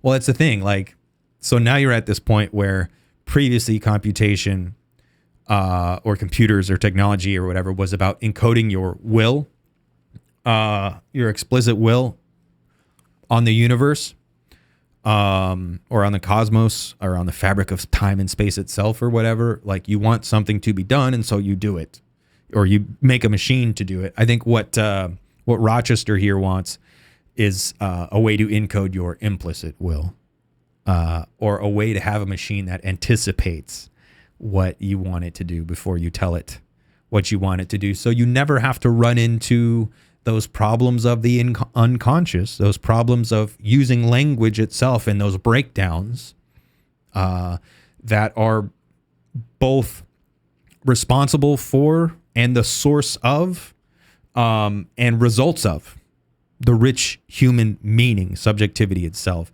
So Rochester wants to eliminate subjectivity. He wants to eliminate lack.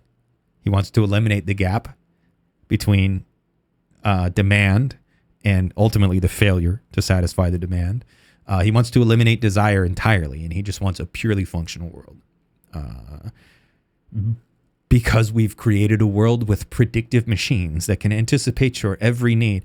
It sounds strikingly contemporary when you put it that way. I think Android is releasing Android 17, and I've seen a little bit about it, and they're just trying to like integrate Gemini into everything. And it's like, bitch, I don't want Gemini on everything I do on my cell phone. I don't want Gemini in my text messages. I don't want Gemini in my messenger chats. I don't want Gemini on my camera. I don't want Gemini in my fucking Google Docs when I'm fucking writing. Gemini is already all over Google Docs. And it's like, you can't even just do a spell check anymore. Like, if you go to do like a spell check, now it's like, well, you want me to rephrase that for you? And I've used it. And it's sometimes it's like, oh, that's pretty good. And other times it's like, no, dude, you got what I was trying to say exactly wrong. But they're trying to create these like uncannily predictive machines that can anticipate your every wish, every desire. I think some of the marketing is like, it shows a person walking in a city and they see a poster for a fucking performance or whatever at a theater. And they're like, hey, Google, fucking book a ticket for me and my homie to go to that show. And then also make dinner plans or whatever. And Google's like, sure thing, boss. I got it, homie. And it's like, what the fuck, dude? I don't know. Like, it's the same thing as the people who when they get dressed in the morning, they lay out clothes and then they're like, hey, ChatGPT, is this a cool outfit? Will this make me cool if I wear this outfit, ChatGPT? And it's like, dude, just put the fucking clothes on, dude. Or also, don't go outside naked and see what happens. I don't fucking know, man. It's so ridiculous. It sucks ass, dude. But that's what Rochester was asking for. And I don't think he was aware of it. I think he was genuinely fucking pissed because he had to sit and make punch cards. Every time he wanted the computer to do something for him, he had to write the code from the fucking ground up, from scratch, And he's like, man, it would be cool if we didn't have this. But shout out Norbert Wiener, hearkening to the Sorcerer's Apprentice, or that old parable, the old, aphorism, be careful what you wish for. I think Rochester was a little overzealous, and he wasn't being careful what he wished for. And I think he would probably be horrified looking around today and seeing all this stuff. But also, it is the necessary end result of what he's talking about. So let's read his little piece here. Little fucking paragraph, or 3 or whatever. The process of invention or discovery. Living in the environment of our culture provides us with procedures for solving many problems. Just how these procedures work is not yet clear, but I shall discuss this aspect of the problem in terms of a model suggested by Craik. He suggests that mental action consists basically of constructing little engines inside the brain which can simulate and thus predict abstractions relating to environment. Thus, the solution of a problem which one already understands is done as follows. Oh shit, hold on. Okay, we're back. Thus, the solution of a problem which one already understands is done as follows. 1. The environment provides data from which certain abstractions are formed. 2. The abstractions, together with certain internal habits or drives, provide a definition of a problem in terms of desired condition to be achieved in the future, a goal, a suggested action to solve the problem, and a stimulation to arouse in the brain the engine which corresponds to this situation. 3. Then the engine operates to predict what this environmental situation and the proposed reaction will lead to. And 4. If the prediction corresponds to the goal, the individual proceeds to act as indicated. The prediction will correspond to the goal if living in the environment of his culture has provided the individual with the solution to the problem. Regarding the individual as a stored program calculator, the program contains rules to cover this particular contingency. For a more complex situation, the rules might be more complicated. The rules might call for testing each of a set of possible actions to determine which provides the solution. A still more complex set of rules might provide for uncertainty about the environment, as, for example, in playing tic-tac-toe, one must not only consider his next move, but the various possible moves of the environment, or his opponent. Now consider a problem for which no individual in the culture has a solution, and which has resisted efforts at solution. This might be a typical current unsolved scientific problem. The individual might try to solve it and find that every reasonable action led to failure. In other words, the stored program contains rules for the solution of this problem, but the rules are slightly wrong. In order to solve this problem, the individual will have to do something which is unreasonable or unexpected as judged by the heritage of wisdom accumulated by the culture. He could get such behavior by trying different things at random, but such an approach would usually be too inefficient. There are usually too many possible courses of action, of which only a tiny fraction are acceptable. The individual needs a hunch, something unexpected but not altogether unreasonable.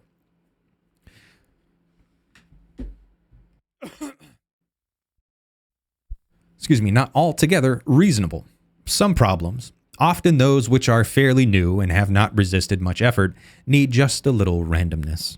Others, often those which have long resisted solutions, need a really bizarre deviation from traditional methods. A problem whose solution requires originality could yield to a method of A problem whose solution requires originality could yield to a method of solution which involved randomness. In terms of Craik's model, the engine which should simulate the environment at first fails to simulate correctly. Therefore, it is necessary to try various modifications of the engine until one is found that makes it do what is needed. Instead of describing the problem in terms of an individual and his culture, it could have been described in terms of the learning of an immature individual. When the individual is presented with a problem outside the scope of his experience, he must surmount it in a similar manner. So far, the nearest practical approach using this method in machine solution of problems is an extension of the Monte Carlo method. In the usual problem, which is appropriate for Monte Carlo, there is a situation which is grossly misunderstood and which has too many possible factors, and one is unable to decide which factors to ignore in working out analytical solutions. So the mathematician has the machine making a few thousand random experiments.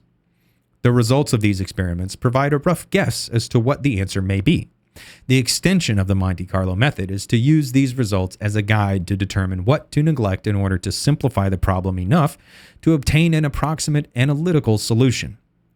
It might be asked why the method should include randomness. Why shouldn't the method be to try each possibility in the order of the probability that the present state of knowledge would predict for its success?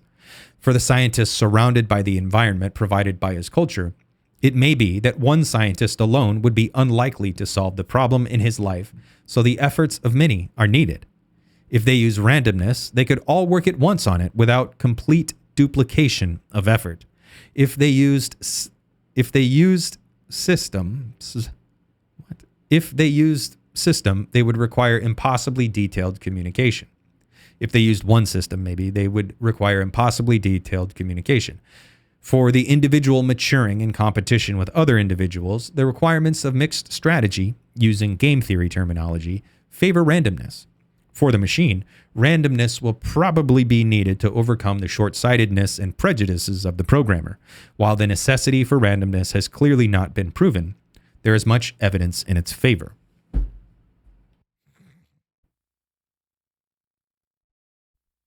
Okay, so the Monte Carlo thing, the brute force thing, introducing randomness. Again, sure, yeah, but that's on a purely functional, that's a purely functional world.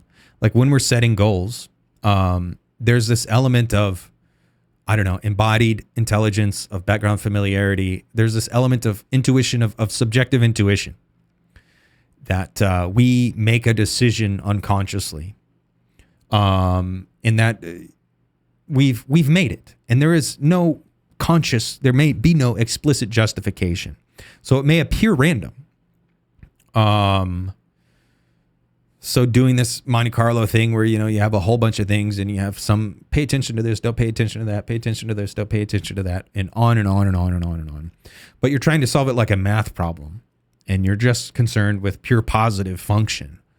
When it comes to the human solving problems or accomplishing goals or just doing things, going about daily life, it's not about randomness. Now, it is also true that, we developed over, eons, hundreds of thousands of years, millions of years even. Like we fucking evolved over, I don't know when life started here on Earth, 2 billion fucking years ago. I don't know. But we've been evolving over that time. And so we have been this assemblage of systems complexifying over time. And we, for whatever reason, like our eyes, the way our eyes work, like if your eyes actually registered every little bit of information, it would be overload. It would be too much. So the eye is a very refined system when it comes to what to ignore and what not to ignore. And it's foveation, when you're looking at something, general things, everything is out of focus, but then you're looking at one thing and that one thing is in focus and what to pay attention to and this and that and blah, blah, blah, blah, blah. Yes. So at this mechanical functionalistic level, at this bare material metabolic level, yes, you could replicate all these things and you could accomplish a machine that can go out to do a great many general tasks in general. But when it comes to subjectivity, there's also this element of creating trouble for ourselves. And there's also this element of desire. I don't even know my own desire. Nevertheless, I seek the things I seek out and I achieve the things I achieve and I fail to achieve the things I fail to achieve, and I fail to accomplish the things I fail to accomplish. And there's all this stuff that's happening at the level of the unconscious. It's all going on in the unconscious. And that's not this world of function. Like, that's not this positivistic world. That's this purely negative world. So while I do think it's true, you can make a very strong, very robust general machine that can accomplish general tasks in general. That's still, like, the fact that we're identifying what we do as humans with that type of general intelligence, like, it's already reducing us down to positivism, to functionalism. And it's like, yeah, homie, we're missing out on this rich world of meaning by doing that. But let's finish this section of this short little essay of this Rochester. The machine with randomness. In order to write a program to make an automatic calculator use originality, it will not do to introduce randomness without using foresight. If, for example, one wrote a program so that once in every 10,000 steps, the calculator generated a random number and executed it as an instruction of the result, the result would probably be chaos. Yeah, it's true. Then, after a certain amount of chaos, the machine would probably try something forbidden or execute a stop instruction, and the experiment would be over. Two approaches, however, appear to be reasonable. One of these is to find how the brain manages to do this sort of thing and copy it. The other is to take some class of real problems which require originality in their solution and attempt to find a way to write a program to solve them. It is not clear which it would be quicker, nor how many years or generations it would take. Most of my effort along these lines has so far been on the former approach because I felt that it would be best to master all relevant scientific knowledge in order to work on such a hard problem, and I already was quite aware of the current state of calculators and the art of programming them. The control mechanism of the brain is clearly very different from the control mechanism in today's calculators. One symptom of the difference is the manner of failure. A failure of a calculator characteristically produces something quite unreasonable. An error in memory or in data can do nearly anything. It might execute the wrong instruction or operate a wrong input-output unit. On the other hand, human errors in speech are apt to result in statements which almost make sense. Consider someone who is almost asleep, slightly drunk, or slightly feverish. Or saying, I gotta, dot all the T's and cross the I's. That's a mistake. I say it often. You don't dot T's and cross I's. You cross T's and dot I's. So that's a mistake. That's a failure. That's an error, but it still succeeds. It still seems to make sense. But it only makes sense due to this kind of background familiarity. Language, right? Anyway, perhaps the mechanism of the brain is such that a slight error in reasoning introduces randomness in just the right way. Perhaps the mechanism that controls serial order in behavior guides the random factor so as to improve the efficiency of imaginative processes over pure randomness. So that would be like an overseer that guides things, that breaks things down into logical steps so that one error, so it would chop things down into like semi-redundant remedial tasks, or there would always be some overlap so that if you fail in one thing, it's never a total failure because you have overlap. If you fail at 2, it's not a total failure because 1 overlaps with 2 and 3 also overlaps with 2. So this kind of overseer function. Anyway, some work has been done on simulating neural nets or on our automatic calculator. One purpose was to see if it would be thereby possible to introduce randomness in an appropriate fashion. It seems to have turned out that there are too many unknown links between the activity of neurons and problem solving for this approach to work quite yet. The results have cast some light on the behavior of nets and neurons, but have not yielded a way to solve problems requiring originality. An important aspect of this work has been an effort to make the machine form and manipulate concepts, abstractions, generalizations, and names. An attempt was made to test a theory of how the brain does it. The first set of experiments occasioned a revision of certain details of the theory. The second set of experiments is now in progress. By next summer, this work will be finished and a final report will have been written. My program is to try Next, to write a program to solve problems which are members of some limited class of problems that require originality in their solution. It is too early to predict just what stage I will be in the next summer, or just how I will then define the immediate problem. However, the underlying problem, which is described in this paper, is what I intend to pursue.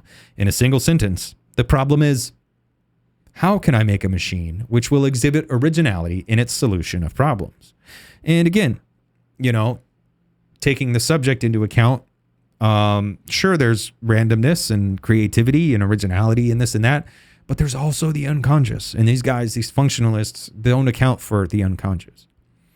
So again, you can make a general machine that accomplishes general tasks in general, and it could be very robust and very awesome and very impressive. But it would not be of the same nature as the human intelligence, the human subject or whatever. And that's the thing. Not trying to, pick apart Nathaniel Rochester or anything, or pick on these guys. These guys are super duper important. But it's kind of like the background of today, the environment that we live in today. People just reduce us. Like, everyone's a fucking functionalist. Everyone in this conversation, all these AI conversations that are going on, all these people are fucking functionalists. And it's like, hold on, dude. Fucking wait a minute, man. Fucking no, dude. It's all about the breakdown. It's all about the glitch. It's all about the dysfunction. It's all about, the implicit thing that's happening that is never made explicit because it cannot be made explicit. We're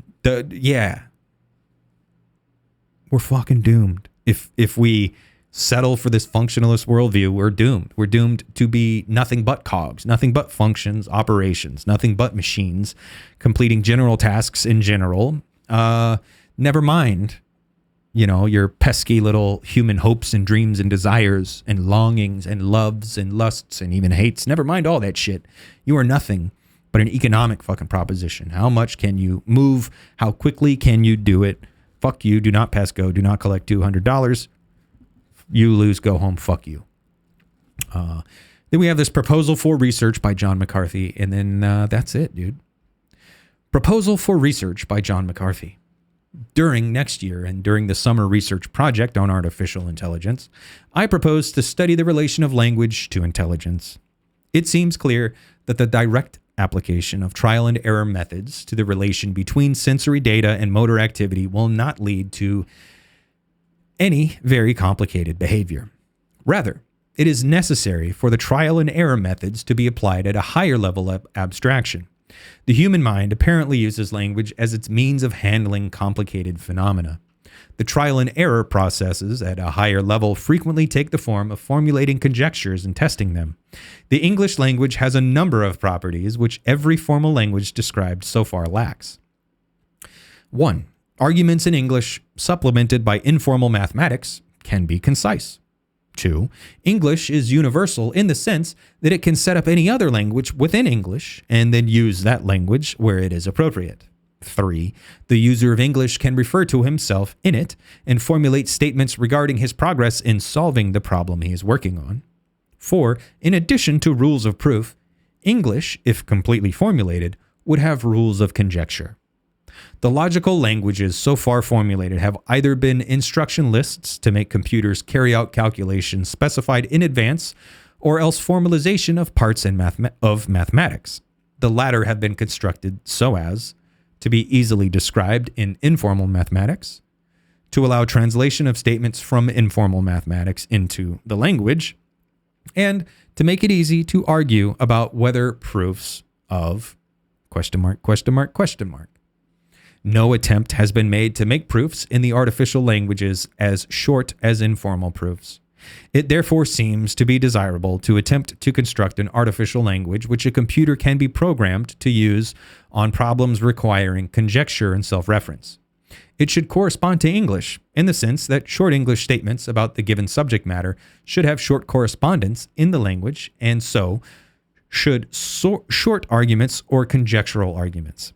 I hope to try to formulate a language having these properties, and in addition, to contain the notions of physical object, event, etc., with the hope that using this language, it will be possible to program a machine to learn to play games well and do other tasks well. Shout out Perl, shout out C, C++, Java, and so on and so on. All these computer languages that took cues from spoken natural languages, English and stuff like that. And I think now we're even seeing with what's being called vibe coding. People are, and I think the overwhelming majority of people who are doing it, it's silly.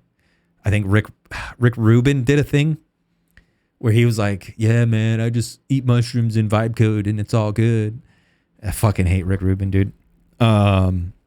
He's responsible for some great accomplishments, some great music, some great art, but fuck Rick Rubin. He sucks. But I think there are probably some people at high level who have like a high level knowledge of computer coding who have, played around with vibe coding or natural language coding. And I don't know. I just also think like it's not just language. Everything is language. But everything is also the contradiction between matter and material and language itself. So it's like everything is language, but also everything is material. Everything is real. And it's, there's a tension between the real and the symbolic, and also the imaginary, right? So going to this thing where it's you can't just make like this structuralist argument, and reduce everything down to function and operation. Like there has to be, what do they fucking call it? When you're letting whiskey sit in an oak barrel, some evaporates. The devil share, the angel share. I don't fucking know. I thought I was going to be clever and say something clever there, but I failed to do so. But yeah, like there is this surplus lack. There is this negative excess in everything and in all things. Where you can't just come up with a purely analytic, purely functional, purely structural world and have it actually be a living world with human subjects in it. Now, again, if you're just talking about creating general machines that complete general tasks in general, fucking by all means, dude. But people have taken this thought and this work and this field of artificial intelligence, and they've identified the human with the artificial intelligence. And it's a shame, because that does just reduce us all down to utility. And it reduces us all down to exchange value. It reduces us all down to this essence, the essence of value, which eradicates life and the living human underneath it all. And it's a shame, but that was it. That was, let me scroll back up, a proposal for the Dartmouth Summer Research Project on artificial intelligence. So this is where the term and the field of artificial intelligence originates from, keeping in mind it is kind of a concentration, a crystallization, a distillation of the previous 100 years of history. And it also has gone on to determine the following 80 years or so. Like very much the world we live in today has not moved on from this 1955 proposal at Dartmouth College. So there's all that. And I will leave you to it. I'm going to bounce. I'm going to edit this. I'm pretty sure the audio on this is going to be fucked up, and I paused it a million times, so it's going to be a motherfucker. But I'm going to edit it. I'm going to get it ready to upload, and then I'm going to mess around with my interface and get my camera set up and all that shit. So don't be a stranger. Bingo, bango, bongo. Let me switch back here for those of you watching on YouTube and Substack. Don't be a stranger. Do all the things. Hit all the buttons. Stay tuned. Keep yourself apprised of what's going on. Check out all the stuff. Dangerous Maybe. Check out everything going on at Philosophy Portal. Lots of dope stuff going on. and all the other homies and all the other road dogs and all that stuff. Bingo, bango, bongo. Don't eat yellow snow. We'll catch you on the next one. Thanks for being here. Thanks for spending some time with me. And, yep, San Diego means whale penis.